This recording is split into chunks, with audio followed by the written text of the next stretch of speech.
Yes. Yes, thank you. Okay, we will start the first session, the next session. Quick thing to the people who is presenting here, maybe. This is the mic for Zoom, and that is the mic for this room. So, yeah, if you speak in a low voice, maybe you should try to use both at the same time. Sorry for that. Thank you. My name is Nakai Keigo from the Faculty of Education, Kyoto University. I've been doing research on the educational anthropology of the Kyoto School, and my main focus is Kuki Shuzo's philosophy. It aims to challenge the taken for granted view of education from the perspective of the Kyoto School philosophy, so it is included in the postmodern education study. Today, I'm going to talk about my research focusing on two thinkers, Koyama Iwao and Kuki Shuzo.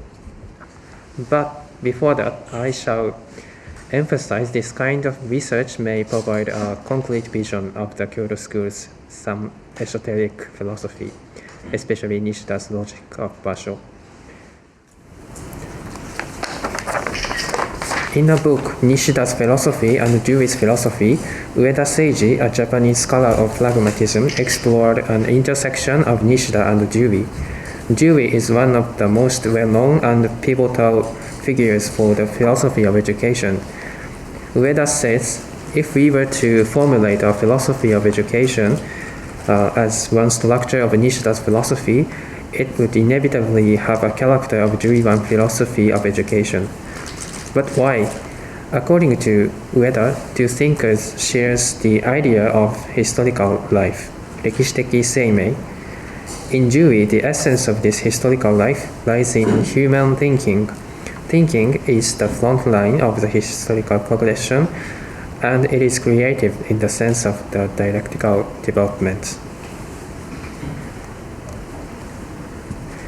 His concept of education consists of the assistance in learner's thinking. Therefore, Ueda expresses the core of Dewey's notion of education as the engagement in the thinking process. On the other hand, Nishida's view of education centers on the formation, keisei sayo, rather than thinking. In an article entitled On Pedagogy, 教育学について, he writes, we must regard the engagement in the formation, keisei sayo, as tutoring, 教科. In this sense, I'd like to consider as an educator's mission to support the world's becoming tenchi no kaiko task. We can say that Nishida's thought of determination of basho, determination of place, is specialized as a leading principle of education in this article. Despite the differences of words, in Ueda's view, Dewey's thinking and Nishida's formation have the same meaning as the dialectical process of the historical life. But can we conclude that the philosophy of education as one structure of Nishida's philosophy would inevitably get close to Dewey's one? Towards this point, Mineshima Hideo expresses skepticism. He refutes Ueda in terms of the lack of absolute negation in Dewey's philosophy. For Dewey, a negative moment is expressed as conflict. However, according to Mineshima, the conflict in Dewey is neither affirmation intermediated by negation, like in the Hegelian sense, nor so drastic as self-identity of absolute contradiction, 絶対矛盾的自己同一 in Nishida's philosophy.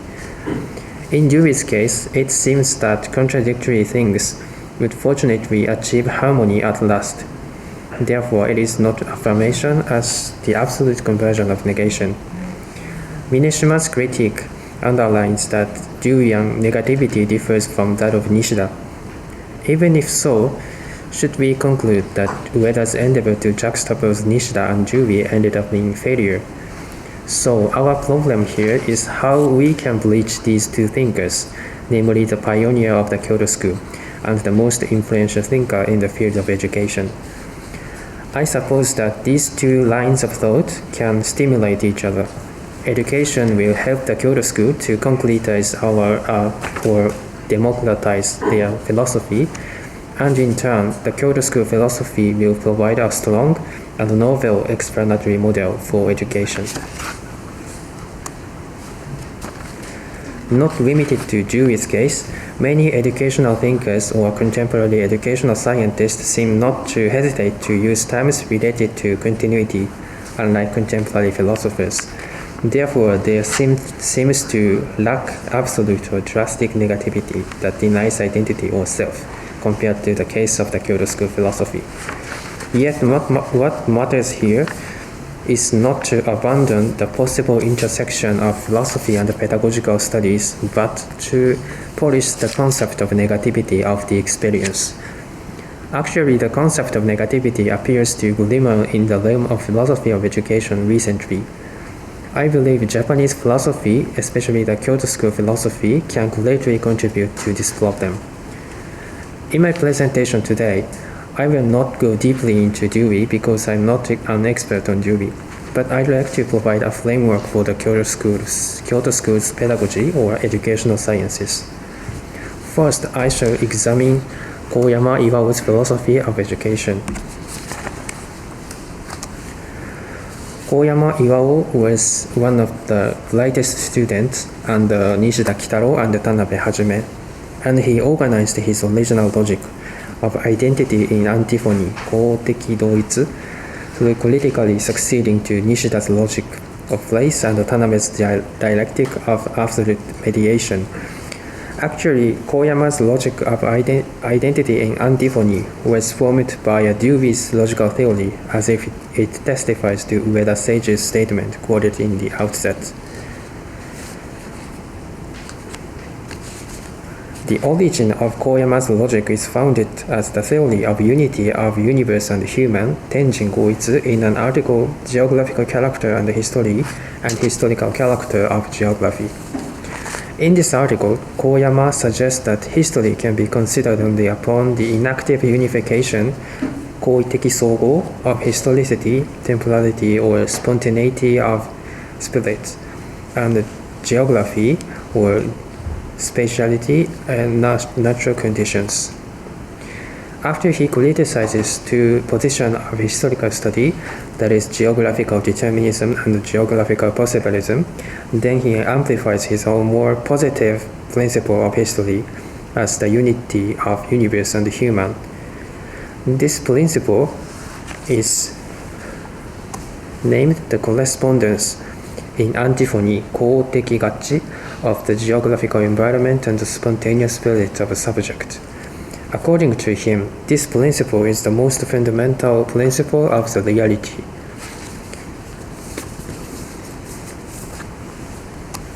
The correspondence of human and nature, or the unity of the universe and human, re-emerges as the identity in antiphony in a book in 1951, The Logic of Place and the Principle of Antiphony, 場所的論理と公的公の原理. Koyama takes Nishida's logic and Tanabe's logic as examples of the logic of nothingness, namely the philosophical logic. However, according to him, these two versions of logic are abstract and passive. As with the case of the philosophy of history, most positive and concrete logic can be found in the logic of place, based on the principle of antiphony. Koyama's logic of the identity in antiphony has the schema of task and solution. He says the logic of place in the form of task and solution indicates the most fundamental structure of reality itself. Preceding the separation of theory and practice, it is a schema of theory and knowledge, and at the same time that of action and practice.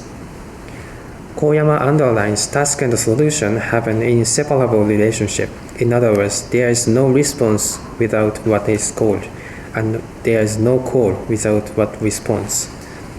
Koyama's logic sketched above seems to resemble Dewey's one. However, Koyama emphasizes the difference between the two positions. According to him, the logic of inquiry must be fundamentally the logic of antiphony. The logic of antiphony is philosophical logic, so it can be said for Koyama, humanities and the social sciences are more fundamental than natural sciences. The latter is Dewey's position. The inquiry in humanities and the social sciences means that the reality calls for the sciences' self-awakening of their task, kadai no jikaku, and makes them contemplate a solution for it. In other words, while natural sciences in Dewey inquire about reality, humanities and the social sciences in Koyama inquire in the reality or in the place. In this way, Koyama emphasizes their differences. In that way, Koyama gives a foundation for the concept of inquiry, a concept which is frequently used in pedagogical discussions, via the idea of antiphony in the place. This framework is reproduced in his philosophy of education, but we can find in the text an insightful addition to the explanation of the schema of task and solution.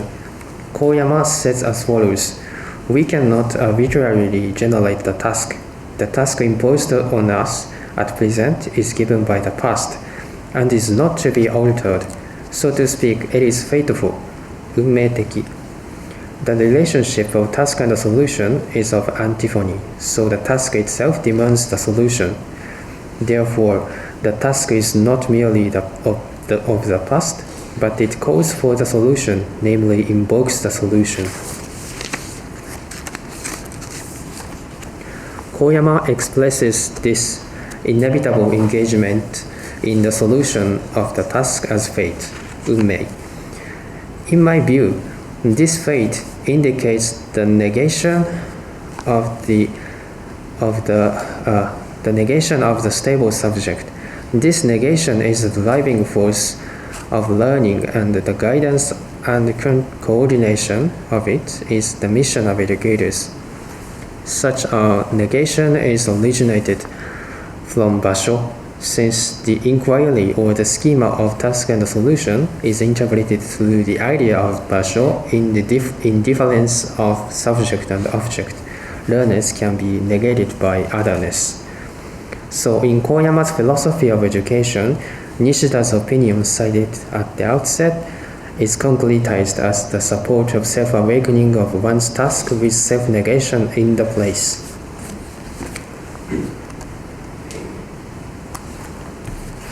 I'd like to characterize this type of view of education as negative education, following Sevilla Luis Anton's phrasing.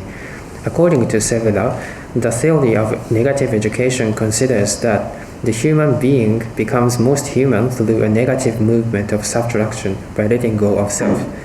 Through this letting go of self, the self is able to open up to reality in its fundamentally paradoxical nature, and at the same time is able to awaken to its own authenticity, its no-self nature. So the self-negation might sound somewhat religious, but it can apply to usual practices of education. As I suggested from Koyama's philosophy, the appearance of the fateful problem can be interpreted as the self-negation of the stable subject. It looks like ordinary thing, but such a view is a challenge for a usual vision of education, such as developmentalism. For the position of negative education, the core is negation, not the continuous enlargement of the self. The process of self-negation is also found in the concept of philosophy of the Kyoto school. The unending negation or self-criticism is an essential element for education. However, for instance, Koyama's explanation for it is questionable. He gives many examples of the crisis for children, like the natural disasters, the accidents of car, train, airplane, and so forth, or the accidental disasters such as fire, watery deaths, serious injuries. But they are one-sided. They are too unusual. If the negation against the self makes no sense without such unusual disasters events, the idea of a negative education could not be an encompassing educational theory. In this presentation, I pay attention to Koyama because he is the eminent thinker who wrote the book Philosophy of Education, but many other thinkers in the Kyoto school have the same tendency. We need to broaden the concept of negation or negativity. Then I suppose Kuki Shuzo can shed a new light on the concept of negation. Kuki focuses on an emotion of surprise in his philosophy of contingency. I suggest that this concept of surprise is another version of self-negation in the Kyoto school philosophy. According to Kuki, the core meaning of contingency is the possibility of non-existence. So contingent events disclose nothingness which lies in the basis of our existence. Surprise is an emotion we experience in the contingent events. Kuki also explains it as the consequence of metaphysical thinking, but insofar as thinking is one of our experiences, it is included in an encounter with contingent things. Therefore, we can say surprise is the negation of identity, the disclosure of duality, and the disclosure of the possibility of non-existence. Whether in philosophical thinking or in daily life, to become open up into the phenomenon of surprise means to accept the negation of identity, that is to participate in self-negation. To interpret surprise as a negation means not to interpret it in a negative sense. For Kuki, to see directly the contingency as reality at the present is the original, primary, and primitive fact. These words suggest that to face the contingency is to be open up to reality directly. To be surprised is not negative thing, but rather the driving force for us to turn to reality. Of course, the identity is not always negated. We have many ways to recover the identity from its negation, namely from the state of surprise. Kuki calls such means the interiorization of a contingency, Guzensei no naimenka. We live the life between the interiorization of a contingency and its negation of surprise. So Kuki says, the interiorization of contingency is the task given to the limited existent and at the same time the salvation of it. I shall provide the visual summarizing Kuki's philosophy here. Now I cannot state the details, but what I have to say is in Kuki's philosophy, a surprise functions as the most fundamental moment of a negation, preceding the division of subject and object, or the dichotomy of mind and body. The last picture shows a rough image of a pedagogical version of the discontinuous continuity. Along with despair, sorrow, and depression, surprise, wonder, or amazement can be expressions of negation. We may add here other phenomena. Lastly, I'd like to emphasize the Kyoto school philosophy can definitely contribute to recast the Western pedagogical theory in this way. Our challenge is just getting started. Thank you for your attention. Thank you. And speak there. No, yeah, it was a... I'm sorry. Okay. It's more of a comment than a question to your presentation. So I understand that you kind of want to take the best of Kyoto school and apply it to education, right? And I kind of wondered that it's interesting that you took like what was it, odoroki, right, as one of the leading things you can take from Kyoto school, right? Whereas well, there was this very famous quote from Nishida, right? It goes something like, "Tetsugaku no douki wa odoroki de wa naku shite fukai jinsei no hiyai de aru to." Right, so actually by going with odoroki, you're going back to Aristotle rather than Kyoto school, right? So I was just interested in like how would you respond to this sort of pretty obvious like criticism? Right.